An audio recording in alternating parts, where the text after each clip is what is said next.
Shunisi aniqki, endi blog post yangilanganligi sababli ko'pchiligi shuni har kuni yozyapsiz. Iloji boricha yaxshi baho oling, yaxshi qilib ko'tarishga harakat qiling degan narsa o'shanaqa bir maqsadlar bilan birgalikda. Bugungi darsimizda sizlar bilan birgalikda aynan shu narsaga harakat qilamiz. Bugungi darsimizda blog postimiz jonli darsda birga yozib ko'ramiz.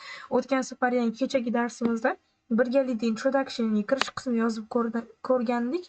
Nasib bo'lsa endi bugungi darsimizda siz bilan birgalikda endi to'liq tarzda yozib o'tamiz. Introduction'imiz esinglarda bo'lsa, nowadays learners are studying various subjects instead of focusing only on their main area of study. But I firmly believe that it's necessary and time consuming. Unnecessary. Endi bu tarjima qiladigan bo'lsak, hozirgi kunda ko'pchilik o'rganuvchilar turfa xil fanlarni o'qishyapti.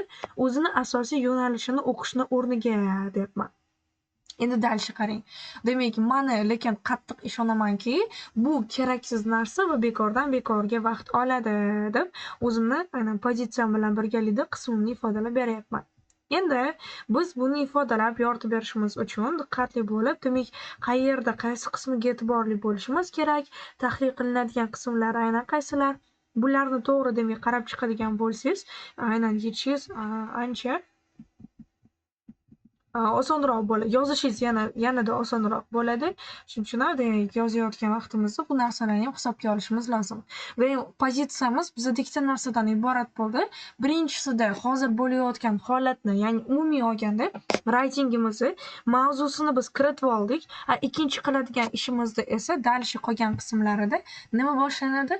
O'z-o'zidan keyingi qismlarda bizda demak main body qismlari boshlanadi. Main body'larimizni yozib, endi o'sha to'g'ri shaklda qanaqa yozilishi kerak, e'tiborga olish kerak bo'lgan nuqtalari qaysi, shularni bir boshdan demak ifodalab o'tamiz. Endi men qo'shilganim bu kerak emas, bekordan bekorga vaqt oladi dedim. Demak, men hamma fanni o'qishga emas, faqatgina o'zini yo'nalishi bo'lgan fanni o'qishga qo'shildim, to'g'rimi? Endi shuni hisobga oladigan bo'lsam, main body'imda men o'zim qo'shilmagan tomonlarni bersam bo'ladi. Demak, main body qismlarida endi men o'zim qo'shilmagan tomonni beraman, lekin o'zim qo'shilmagan tomonni ham birinchi plyus taraflarniki, shunga qaramasdan mana bunaqa minuslari ham bor deymanda, minuslarini ifodalab beraman. Ikkinchi main body'imda esa o'zim qo'shilgan tarafni ifodalab o'taman. Endi conclusion qismida esa yana pozitsiyamni bitta mustahkamlayman, okay? Endi ketdik. Men birinchi main body'imni boshlayman. Ba'zi bir odamlar turfa xil demak fanlarni o'qish kerak degan qarashdalar, deylik, shunaqa deb boshlaymiz. Ko'pchilik, ba'zi bir insonlar, some people, demak ba'zi bir insonlar boshladik. Some people, ba'zi bir insonlar demak shunaqa o'ylashadi, shunaqa qarashda degan narsani biz in the view of degan fraza bilan bersak bo'ladi. In the view of. In the view of degani nimadir dek qarashda, demak nimadir deb o'ylashadi degan ma'lumotni ifodalaydi. Some people in the view of demak turfa xil fanlarni o'rganish ba'zi bir odamlarning fikricha insonni fikrlashini kengaytiradi. Deylik, shunaqa yozamiz. Demak, some people in the view of demak nima qilish? Turli xil fanlarni o'rganish. Endi yana studying various subjects demayman-da, buni paraphrase qilib o'tkazaman. Engaging bilan beraman.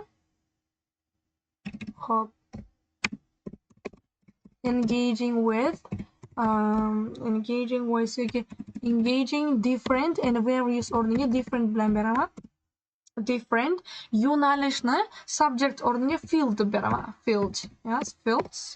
So, some people in the view of engaging in different fields, demak ba'zi bir odamlar shunaqa qarashdaki, turfa xil demak aynan turfa xil fanlarni, turfa xil yo'nalishlar bilan birgalikda band bo'lish, endi o'rganish turfa xil yo'nalishlarni fikrlashimizni kengaytiradi. Kengaytirmoq nima degani ingliz tilida? Kommentariyada yozib yuboringlarchi.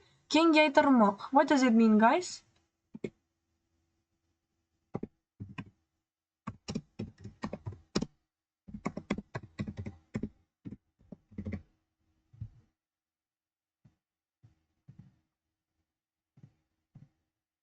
Xo'sh, Demak, kengaytirmoq degan so'zi eng ko'p ishlatilinadigan, eng o'sha hamma joyga mashhur bo'lgan bitta shakli bor. I dan boshlanadi, ya'ni expand.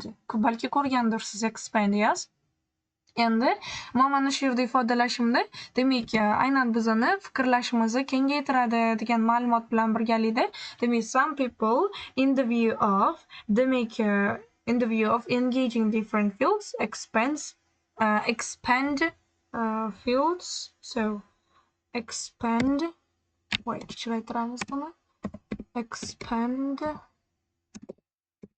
Endi nimani kengaytiradi? Fikrlash degan so'zni qanaqa so'z bilan ifodalasak bo'ladi? Fikrlash. Mana kommentariyada yozaylikchi. Fikrlash degan so'zimizni qanaqa, demak, biz so'z bilan birgalikda ifodalab o'tsak bo'ladi? Ayni bizga yaxshi ball bera oladigan. Kommentariya qismida yozadigan bo'lsanglar, birgalikda yozamiz. Chunki hozir faqat o'zim yozadigan bo'lsam, u unchalik qiziq bo'lmaydi, lekin birgalikda so'zlarni qidirib yozadigan bo'lsak, aynan yuqori darajali so'zlarni topish uchun yordam beradigan usullarni o'rganib olasiz. Chunki imtihonda yozganda ham xuddi shunaqa yoziladi-da. Masalan, bitta so'z kerakmi? Bo'ldi, birdaniga o'ylab olishingiz kerak. Tak, demak, shu so'zdan qanaqa sinonimlarni bilaman. Masalan, bu qaysini darajasi yuqori bo'ldi, degan men bu bilan yozib ko'raman. Tushunyapsizlar? Shuning uchun ham bu narsani albatta ustida ishlash kerak. Engaging, mana bu yerda in qo'yamiz. Engaging in different fields expands, demak, nima qiladi? Kengaytiradi. Nimani? Demak, perspective, ya'ni fikrlashni kengaytiradi degan ma'lumotni beraman. Perspectives. Va qo'shimchasiga aytamanki, va demak, hayot bo'yicha ham ko'p, demak, narsalarni bilishadi, bilimi yuqoriroq bo'ladi degan ma'lumotni beraman. And yaxshilaydi degan so'z, masalan, qaysi so'z bilan bersak bo'ladi? Improve'dan tashqari yoki aynan hayot experience'lar bilan zo'r ta'minlaydi. Enrich degan so'zimiz bor, o'sha bilan beramiz. Enrich. Endi buni present simple'ga bersam, enriches life experiences, yes? Life experiences. So, get the mean, some people in the view of engaging in different fields expands perspectives and enrich life experiences. Mana shu yerda hozir biz o'zimizni ma'lumotlarimizni ifodalab o'tdik. Aynan yoritilishi bo'yicha. Tak, endi ketdi. Bundan tashqari deymiz, bu aynan ular bundan tashqari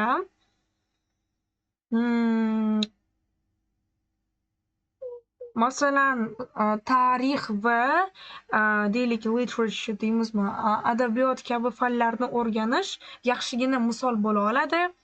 Bu narsa cultural understandingni oshiradi. Masalan, o'zini yo'nalishi bo'lmasa ham o'qisa desak bo'ladi. Masalan, shuni beramiz. For example, the misol tariqasida, so learning subjects, demak, fanlarni o'rganish, qanaqa fanlarni o'rganish? Endi mana bu yerda men to'ldirib beraman. Learning subjects such as history or literature, demak, masalan, tarix va adabiyotga o'xshash fanlarni o'rganish juda ham yaxshi, demak, example bo'ladi. Is a good example. Yes. Masalan, shunaqa gapni boshlasak ham bo'lar ekan, o'sha example degan so'z kelar ekan. Men bu yerda for example qo'shmasdan learning bilan boshlab ketsa, learning subjects such as history or literature is a good example of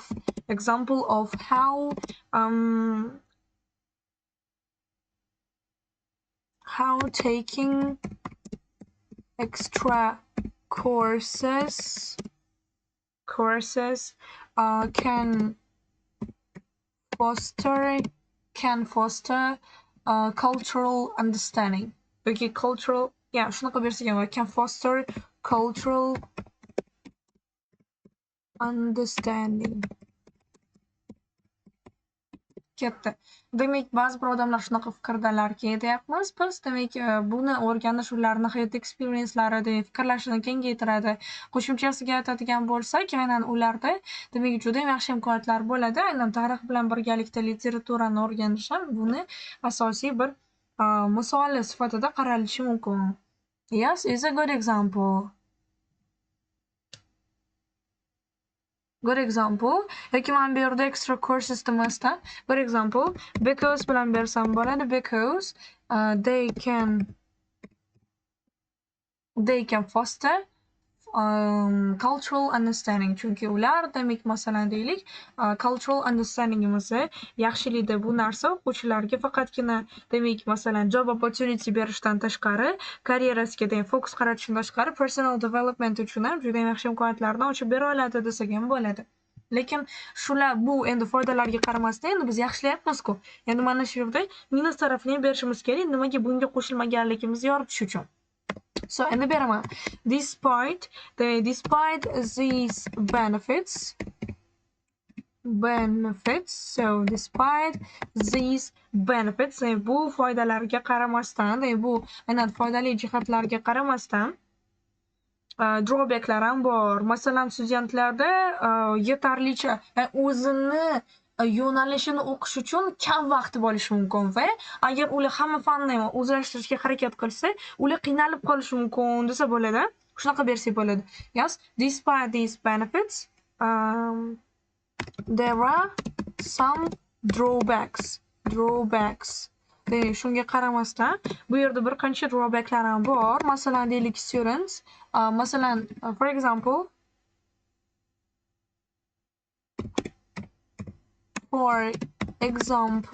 misol tariqasida misol keltiradigan bo'lsam, studentlarda students may have limited time. Limited degani bilasizlar, demak kam vaqt, limitlangan vaqti bo'lishi mumkin. Nima uchun? Limited time to master and zo'r qilishda to master their own field.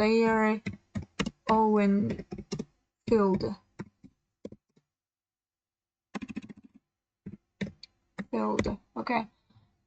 For example, mana bu yerda kichkina qilamiz endi. Students may have limited time to master their own field. Masalan, misol tariqasida aytadigan bo'lsak, studentlarni o'zini yo'nalishini o'qish uchun demak kam vaqti bo'lishi mumkin. Degan aynan qismini berdik biz mana shu yerda. Masalan, agarda o'zini yo'nalishini o'qish uchun ham kam vaqti bo'ladigan bo'lsa, ko'p demak fanlarni o'qish bizda katta ehtimol bilan yomon natijaga yoki mana shuni beraylik, mana bunaqa deymiz. Attentionni bo'linishiga olib keladi degan ma'lumotni bersak bo'larkan. Xo'p, demak shunaqa bo'lishi mumkin va buning natijasida deymani, natijasini beraman. As a result, demak nima natija qilib aytadigan natija, buning natijasida demak e'tiborni keraksiz fanlarga bo'lib tashlash demak studentlarni o'zini asosiy yo'nalishidagi performansiga yomon ta'sir qiladi desak bo'larkan. As a result, masalan, e'tibori bo'lib tashlash, diverting attention, nimaga? Demak, to related degani o'zini yo'nalishiga bog'liq fanlar. Endi unrelated desammi, hamma fan bo'ladi-da.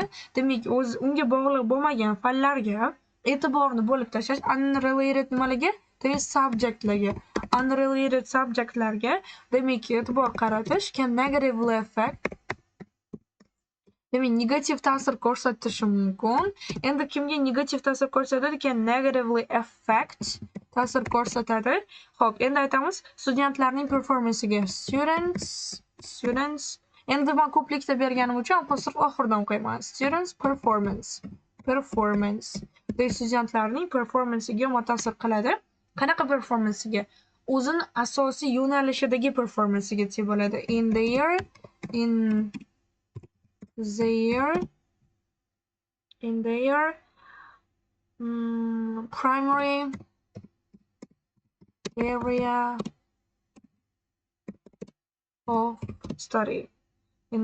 primary area of study.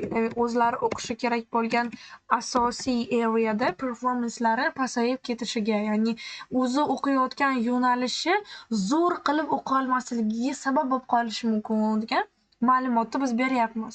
Endi yozayotgan vaqtimizda mana shu yerda diqqat bilan yoritib ifodalab o'tadigan bo'lsak, practicelarni chiroyli yoritadigan bo'lsak, bu bizning ma'lumotlarimiz chiroyli chiqishiga, demak ularni ajoyib tarzda yoritib o'tishimizga haqiqatan yordam beradigan bir usul sanalar ekan.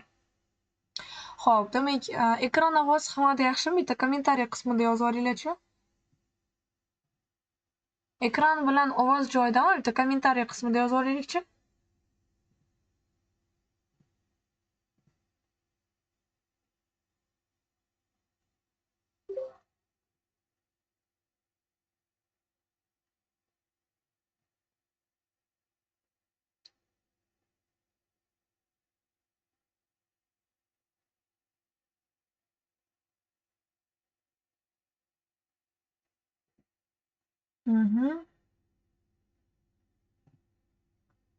Так, demak.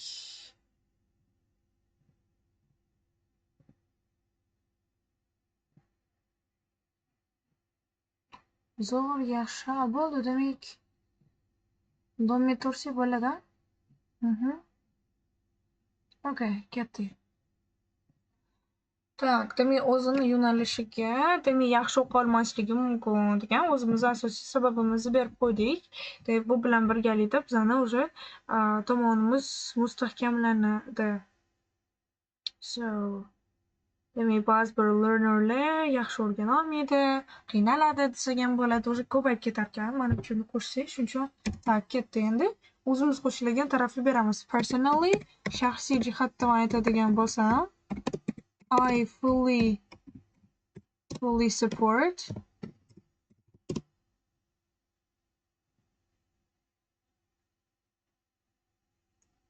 so personally shaxsan aytadigan bo'lsam, men butunlay support qilaman qaysi ideyani? The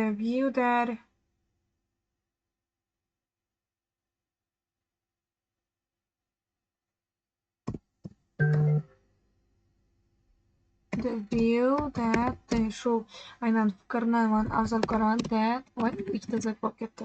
Xo'p, o'zini asosiy yo'nalishiga faqatgina o'zini yo'nalishiga e'tibor qaratish bilan studentlar o'zini yo'nalishidagi narsalarni chuqur o'rgana oladi va yaxshigina fundament qila oladi. Va demak bilimi kelajakda masalan karyerasiga yetarli bilimni egallay oladi degan ma'lumotlarni qo'shaman. Так, ketdik. Demak shunaqa beramiz. By orqali degani boy. Endi konsentratsiya qilish orqali deymiz. Concentrating. Demak konsentratsiya saqlash orqali nimaga? On a specific. By concentrating on a specific area, demak o'zini asosiy aynan yo'nalishiga konsentratsiya saqlash orqali vergul studentlar, demak students can develop rivojlantira oladi. Kuchli fundament deymiz. Can develop a strong foundation. Yes, foundation. Personally, I fully support the view that by concentrating on a specific area, students develop a strong foundation and yaxshigina fundament saqlay oladi va deymiz yaxshigina chuqur tushuna oladi and deep understanding degan gapni yozamiz. Understanding. Okay, ketdi. Demak, zo'r tushuna oladi va bu narsa makingda, bu narsa ular nima qiladi? O'zini kelajakdagi yo'nalishida ko'proq professional qiladi. Making them more professional.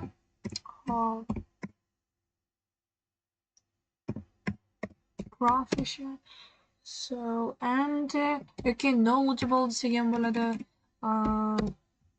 In their o'zlarini kelajakdagi future demak karyerasida ko'proq ular nima bo'ladi? Ya'ni professionalroq hisoblanar ekan agarda o'zini yo'nalishi bo'yicha yetarlicha bilim ola olsa degan ma'lumot ketyapti. Shuning uchun ham demak bunaqa tarzdagi yozish usullari, qonun qoidalari biz har doim yodimizda to'liq saqlab qolishimiz kerak bo'lgan. Practicelarimizda demak hisobga olishimiz kerak bo'lgan qism hisoblanar ekan. Shuning uchun ham buni diqqat bilan qarab, to'liq o'rganib ketadigan bo'lsak, practicelarimizda bu haqiqatdan yaxshigina yordam beradi. Va bu narsa deymiz, aynan ularga vaqtini to'g'ri deylik devote qilishiga, energiyasini to'g'ri devote qilishiga yordam beradi. This approach, bu tarzdagi yondashuv ularga yordam beradi. Also allows them ularga qo'yib beradi, imkoniyat yaratib beradi. Nimaga? To allocate degani o'sha endi bizada o'sha yetkazishda, demak ajratish. Yetarlicha vaqt va energiya ajratish. Allocate time and energy. Demak, vaqt va energiya saqlanadi more efficiently.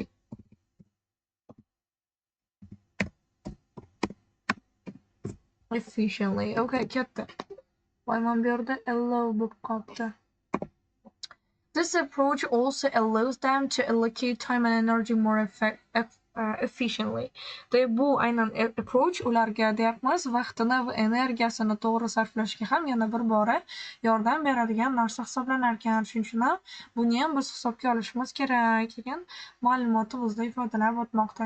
Demak, yordam berayotgan vaqtimizda demak mana shu joylarga yaxshilab qarashimiz, qonun-qoidalarni to'g'ri tushunishimiz, aynan ifodalanish usullarini to'g'ri o'rganishimiz kerak. Chunki bu narsa to'g'ri javob olishimizga yana bir bora yordam beradigan, demak, qonun-qoidalarni aynan to'g'riroq va yaxshiroq tarzda ifodalashimizga xizmat ko'rsatadigan strategiya hisoblanar ekan. Okay? Shu joygacha bo'lgan qismda kimdadir qanday savollar bormi? Demak, shu joygacha yozilgan ma'lumotlarni ketma-ketligi va yozilish qoidalariga tushundinglarmi? Bu narsa deyapman, ularga yetarlicha vaqt yetkazishiga yordam beradi. Shuning uchun ham bu narsa aynan yuqori natija olishga oson. Masalan, endi misol beraman. For instance, tak. Masalan, hozir ish beruvchilar ham o'zini bilimida yaxshi bo'lgan, demak, yaxshigina bilimga ega bo'lgan demak ishlovchilarni qidirishadi desam bo'ladi. For instance, many students ko'pchilik masalan ko'pchilik studentlar, qanday studentlar demak hozirgi ko'pchilik studentlar deymiz, prefer specializing, o'zini yo'nalishini yaxshiroq o'qishga iloji boricha ular e'tibor qaratishadi deyapman. Demak, many students today specializing, demak ko'pchilik studentlar hozirda mana bu yerda ketib qolibdi. O'zlarining yo'nalishlarini yanada chuqurroq o'rganishyapti. In one area, bitta yo'nalishda ko'proq o'zlarini sinab, o'sha bitta yo'nalish bo'yicha bilimlarini mustahkamlashyapti. Chunki agar buni o'rganishsa, ular employerlarga, ish beruvchilarga ham because it increases their qiziqarliligini oshiradi desam bo'ladi. Increases their chances nimaga demak yordam beradi?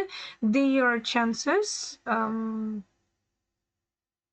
of being attractive to employers. Katta. So, demak, misol tariqasida hozir ko'pchilik studentlar deyapmiz, bitta yo'nalishni yaxshi o'rganishni afzal ko'rishadi. Demak, hozirda ular bitta yo'nalishni aynan o'rganishni afzal ko'rishadi. Chunki bu narsa ularni ish beruvchilariga o'sha qiziq qilib qo'yadigan tomonni mustahkamlashga yordam beradi. Chunki bu narsa deyapmiz, ularni ish beruvchilariga juda ham qiziq qilib qo'yadi. Ya'ni xuddi ish beruvchilar ularga o'xshagan aynan odamlarni ko'proq qidiradi degan ma'lumot berilmoqda-da. Shuning uchun ham demak yoritib o'tishimizda yaxshilab practice qiladigan bo'lsak, nima qanaqa qonun-qoidalar bilan yaratib o'tilishi berilishi kerak. Demak, albatta buni ustida ishlaydigan bo'lsak, practicelarimizni bu haqiqatdan yordam beradigan usullardan biri sifatida sanalar ekan. Agarda yaxshi natija qilish xohlasangiz, mana shunaqa usullarni qo'llab ko'rsangiz bo'ladi. Chunki bu yaxshi natija olishingiz uchun, demak tez orada yaxshi ballarni qo'lga kiritish uchun haqiqatdan yordam beradigan strategiya, haqiqatdan yordam beradigan tomon hisoblanar ekan. Shuning uchun ham blog post yozayotgan vaqtingizda mana shunaqa tomonlarga e'tibor qaratib, diqqat bilan demak yozadigan bo'lsangiz yaxshi chiqadi. E'tibor bering, biz ham ideyalarni masalan yozib yozish jarayonida menga kelib qolgan yana bir ideyalar bilan birgalikda murakkablashtirdik. juda unaqa zo'r murakkab yozilmagan bo'lsa ham, lekin gaplarni, so'zlarni so'z tanlayotganda ham iloji boricha murakkab, ko'p joyda kelmaydigan so'zlarni ifodalashga harakat qildik. Shuning uchun ham diqqat bilan qarashinglar, qanaqa yoziladi, nimasiga e'tibor qaratishimiz lozim. Demak, shu tariqa diqqat bilan qaraladigan bo'lsa, to'g'ri javob tanlashimizga bu bizga haqiqatan yordam beradigan usul bo'larkan. Shuning uchun ham practice qilganda bunga bosib-bosib tayyorgarlik qilish kerak. Shuni natija qilishga ancha osongina bo'ladi. Endi bitta conclusion yozib tashlaymiz. In conclusion. Xo'p, xulosa qilib aytganda, demak, hamma fanlarni keraksiz o'rgangandan ko'ra, o'zini yo'nalishini o'rgangan ko'proq yaxshiroq deyman. Men o'zimni nimani tomonlayman. Studying once demak o'zimizni demak o'sha odamlarni deymiz, once own field o'zini yo'nalishini o'qish, field of study o'zini o'qiydigan yo'nalishni o'qish is more essential, ko'proq kerakliroq, ko'proq foydaliroq deyapman. Nimadan ko'ra than taking subjects hamma keraksiz bo'lsa ham fanlarni o'rgangandan ko'ra subjects unrelated to future career, okay? Career plans. Ketdi. In conclusion, studying one's own field of study is more essential than taking subjects unrelated to future career plans. Bu yerda bizni ma'lumotlarimiz ifodalab o'tildi. Agarda yozayotgan vaqtingizda mana shu yerda ham diqqat bilan qarab, demak, qonun-qoidalarni amal qilgan holatda yozadigan bo'lsangiz, bu sizga yaxshi ball olishingizga, chiqishida o'sha yaxshi demak shakllarda yozib ifodalab o'tishingizga xizmat ko'rsatadi. Shuning uchun ham demak, practice qilyapsizmi, yoritib o'tyapsizmi? Bu taraflarni har doim sinab ko'rayotganingizda gaplar, so'zlar bilan misollar tuzib o'rganib ketish kerak. Bu narsa bizni yaxshiroq natija qilishimizga, ballimiz yaxshiroq chiqishiga xizmat qiladigan usul hisoblab keltirilar ekan. Rivojlantirmoqchi bo'lsangiz, buni ustida ko'proq ishlashimiz lozim. Practice qilmoqchi bo'lsangiz, ma'lumot mazmun asosida uni ko'proq ifodalash, to'g'ri yoritib berish niyatingiz bo'ladigan bo'lsa, ko'proq blog post yozib turinglar. Blog post ko'pincha ikkita main baza shaklida yozgan yaxshiroq. Shunda demak yozganimizda ancha yaxshi, ancha zo'r chiqadi-da.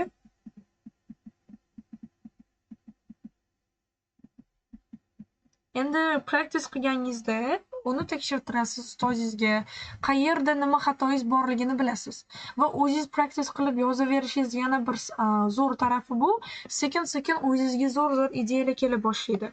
Shuning uchun ham aynan mana shu yerda diqqat bilan yoritib o'tib, ifodalab o'tganingizda bu sizga demak yordam beradigan strategiyalarni, demak xizmat qiladigan usul bo'lar ekan. Okay? Endi siz bilan yozib chiqqan narsamizni bir boshidan o'qiymizda, men har doim shunaqa qilaman. Writing yozgandan keyin writingni miyaga kelgan ideyalar bilan birinchi yozib olamanda, keyin demak sizlar o'rganayotgan vaqtingizda shunaqa qo'llasanglar bo'ladi. O'zimga kerak, demak qilishim kerak degan narsalarni shakllanib yozib olamanda, keyin to'g'rilab chiqaman. Qayerdadir xatoliklar bo'lishi mumkin, chunki shuning uchun ham har doim qarab, nima qaysi tomoniga harakat qilish kerak tushunishga shu taraflarni demak o'rganib ketishga harakat qilaman. So nowadays learners are studying various subjects, instead of focusing only on their main area of study. Demak, but I firmly believe that it's unnecessary and time consuming. Demak, bu yerda bizani aynan introduction qismimiz yoritildi. Endi main body qismiga o'tamiz. So, some people in the view of some people ko'pchilik odam shunaqa o'ylaydiki, mana shuni sal qisqartiraylik. In the view degan so'zni pastdan ishlatganmizda, demak ishlatgan so'zlarni yana almashtiraman. Masalan, argue deb bersam bo'ladi. Some people argue that, ko'pchilik odamlar shunaqa argue qilishadiki, engaging in different fields expands perspectives and enriches life experiences. Learning subjects such as history and literature is a good example. Demak, o'sha bu fanlarni o'rganish juda ham yaxshi, masalan, deylik, example bo'lishi mumkin.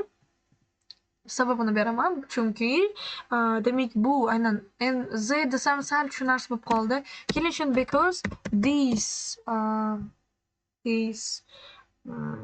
areas, chunki bu tarzdagi demak aynan yo'nalishlar, bu tarzdagi demak fanlar bizani foster qila oladi cultural identity bilan understandingimizni deymiz. Okay, endi to'g'riroq bo'ldi. Xo'p, despite these benefits, bu foydalarga qaramasdan there are some drawbacks. Ya'ni bu yerda muammoli jihat, mana bu yerda orqa qolib ketibdi. Mana ko'ryapsan, demak qilgan oddiy xatolar ko'rina boshlaydi. There are some drawbacks. Misol tariqasida aytadigan bo'lsam, for example, okay, for instance, students may have limited time to master their own field. O'zini yo'nalishini o'qishga kam vaqti bo'lishi mumkin. Buni natijasida demak e'tiborni aynan keraksiz narsalarga qaratishi ularga negativ demak ta'sir qilishi mumkin. Demak negatively affect diverting attention to unrelated subjects can negatively affect mana bu yerda students demaylik, u studentlar degan so'z ham ko'p ishlatildi. Tepada aniq bilinib turibdi-ku. Shuning uchun their deymiz bu yerda. Their can affect their performance in their primary area of study. Personally, I fully support the view there. Demak shu aynan man tomonni nima qilamanki, o'zini specific areasiga konsentratsiya qilish bilan birgalikda ular yaxshigina fundament va kuchli demak understanding nima qila oladi, qabul qila oladi, making them more efficient, proficient in their future care. Bu ketdi. So this approach also allows them to allocate time and energy more efficiently. Bu ham yaxshi yozilgan, xo'p, xatosi yo'q. For example, misol tariqasida endi aytadigan bo'lsam, student today hozirda studentlar afzal ko'rishadi o'zini bitta yo'nalishini o'qishni, chunki ular ish beruvchiligi bu orqali yanada attractive bo'lishadi. Xulosa qilib aytadigan bo'lsam, o'zini yo'nalishini o'qish ko'proq essential than keraksiz aynan fanlarni o'qishdan ko'ra degan ma'lumotlarni berdim. Demak, bu yerda endi biz ifodalab to'g'ri yoritib o'tadigan bo'lsak, qonun qoidalari bilan birgalikda natija qilishimiz ancha osonlashadi. Shuning uchun ham demak practice qilgan vaqtimizda ma'lumotlarni demak ifodalab o'tganimizda demak bu ham bizga yana bir bora demak yaxshi demak qilib beradigan shakl hisoblanar ekan. Demak, siz bir boshdan qarab chiqqaningizda bu proofreading deyiladi. Ya'ni yozilgan qismda qanaqa kichkina detalli xatolar qilgansiz, qayerdadir nimadir qolib ketgan bo'lishi mumkin. O'sha qolib ketgan demak qarashimiz kerak bo'lgan qismlarni yoritishga yana bir bora yordam beradigan narsa hisoblanadi. Tushundingizmi? Shuning uchun ham diqqat bilan qarasak, practice qiladigan bo'lsak, bu bizga haqiqatdan yordam beradigan asosiy demak qismlardan biri hisoblanar ekan. Ko'proq topic specific vocabulary ishlatish kerak. Chunki o'sha mavzuning ichiga kirsangiz, bu haqiqat sizni yuqori natija olishingizga yordam beradi. Xo'p, masalan deylik, test response yaxshi chiqishi uchun nima qilish kerak? Bizga berilgan savolni to'liq yoritib berishimiz kerak. Bizani berayotgan ideyalarimiz bir-biriga bog'liq bo'lishi kerak va example'larimiz, pointlarimiz to'g'ri explain qilinishi kerak.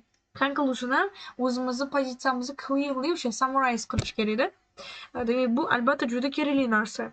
Specific ko'proq example'lar berishingiz kerak. Cohesion yaxshi bo'lishi uchun esa paragraflarga ajratish, ularni demak bir-biriga bog'lash, ularning ichidagi flow yaxshi kechishi kerak, so'zlar to'g'ri tanlanishi kerak, bog'lovchi so'zlar to'g'ri ishlatilishi kerak. Tabiiyligi ko'rinib turishi kerak. Essayning strukturasi bo'ladi, o'sha yerda o'sha turli o'sha frazalardan foydalanib o'tadigan bo'lsa, bu bizga haqiqatdan yordam beradigan yana bir asosiy narsa hisoblanar ekan. Tushunyapsan? Demak, keyingisi o'sha topic specific vocabulary ishlatishimiz kerak, chunki bu bizga haqiqatdan yaxshi natija olishimizga yordam beradi. Grammatikada esa hamma gaplarimiz grammatik jihatdan yanada foydali bo'lsa, chiroyli yozilgan bo'lsa, bu haqiqatdan zo'r bo'ladi.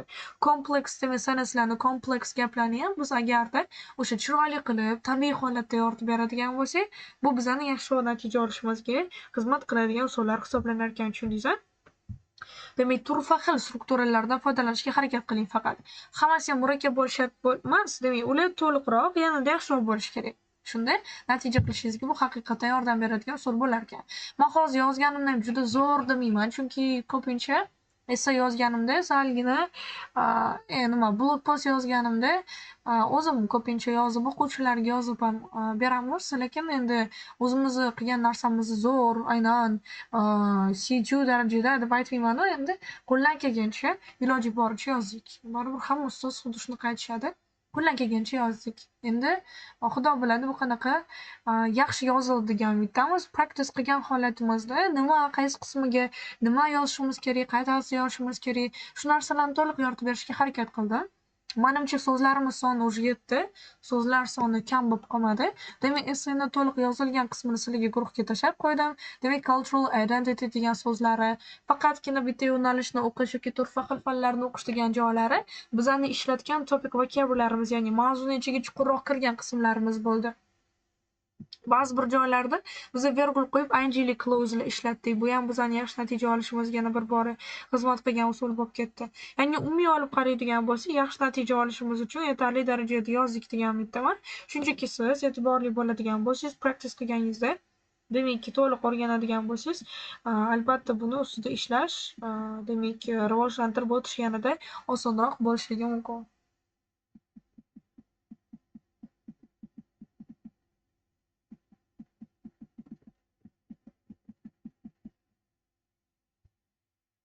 Tak, demak. Xo'p, tushunildinglar degan umiddaman. O'rganildinglar degan umiddaman. Okay. Demak, biroz bo'lsa ham demak, ustida ishlasangiz, natija qilishingiz ancha osonlashadi. Practice'larda ham ustida ishlasangiz, albatta, nimadan keyin nima bo'lishi kerak, qanaqa usulda yozganingizda yaxshi natija qilasiz. Buni demak ko'tarib berish mumkin, osonroq bo'ladi. Shuning uchun ham barchalarga bu narsani qilishingiz uchun, demak, yaxshi natija olish uchun, demak, xizmat qiladigan asosiy tushuncha ekanligini ayta olamiz. Ustida ko'proq ishlasangiz, practice'ni bosib yaxshilab qiladigan bo'lsangiz, tez orada eng yaxshi natijalarni qo'lga kiritishingiz mumkin bo'ladi. Hammalarga qatnashish uchun kattakon rahmat. Ketkazgan vaqtinglarga rozi bo'linglar. Bugungi darsimiz orqali sizga biroz bo'lsam yordam bera oldik degan umiddaman. Demak, darsimiz oxirida kommentariy qismlarida darsimizdan olgan fikrlaringizni, darsimiz demak yoqqan bo'lsa, darsimizdan olingan demak taassurotlarni yozib qoldirsanglar bo'ladi. Xo'p, endi barchalarga kattakon rahmat. Qatnashish uchun tashakkur. Ilmiy ziyoda bo'lsin. Darsingiz bekor ketmagan bo'lsa, bu narsa albatta ajoyib. Xo'p, demak, bu aynan o'z nihoyasiga yetgan bo'lsa, barchalarga bugungi darsimizga qatnashuv uchun tashakkur aytamiz. Endi ko'proq tarzda yozib turinglar. Namunalarni ustozlar sizga yozib berishadi. Ularnikidek chiqmasa ham o'xshatib yozishga iloji boricha, demak, yoritib berganda ham yaxshi ifodalashga harakat qiladigan bo'lsangiz, bu sizga demak, chiroyli ifodalashingiz, ma'lumotlaringiz yaxshi ketishiga xizmat qiladigan usul hisoblanar ekan. Shuning uchun ham buni ustida ko'proq ishlash, practice'larda yoritib o'tish lozim. Bu sizga haqiqatan yaxshi ball olishingiz uchun, natijalaringiz yuqoriroq chiqishi uchun xizmat qiladigan usul sifatida sanalar ekan. Shuning uchun ham practice uchun bu albatta kerakli asosiy bo'lgan qismlardan biri. Endi writing yozmoqchi bo'lgan inson baribir grammatikasini ham yaxshilashi kerak. Demak, grammatikangizni yaxshilash uchun ham ko'proq yozib tursangiz, demak, bu narsani yanada o'rganib ketaverasiz. Ya'ni yanada osonroq tarzda nimaga qarab yozish kerak, qaysi qismiga harakat qilish lozim, bu narsani o'rganish oson bo'ladi. Demak, barchalarga kattakon rahmat. Darsimiz orqali sizga biroz bo'lsa ham o'rganib olishingizga yordam bera olgan bo'lsak, demak, nimadir o'rganib olgan bo'lsangiz, bu ajoyib. Xo'p, hammalarga kattakon rahmat. Yana bir bora. Xo'sh. Darsimiz oxirida esa, demak, sizlarga kursimiz haqidagi ma'lumotlarni berib o'tmoqchimiz. Bugun kursni, demak, qabulini oxirgi kuni, chunki bugun kechqurun darslar boshlanadi.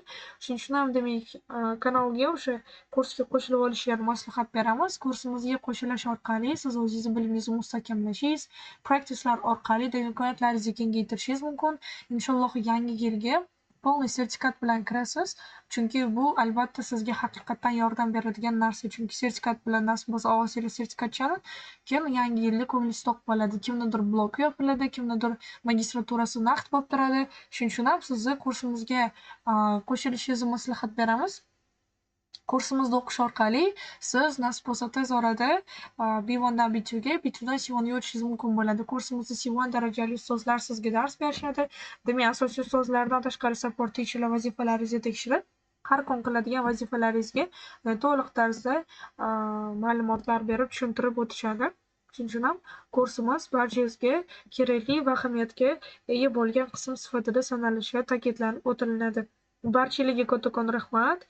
O'rgana olgan bo'lsanglar, bugungi darsimiz foydali bo'lgan bo'lsa, men juda xursandman. Vaqtingiz bekor ketmagan bo'lsa, darsimiz haqidagi fikrlarni kommentariyada kutib qolamiz.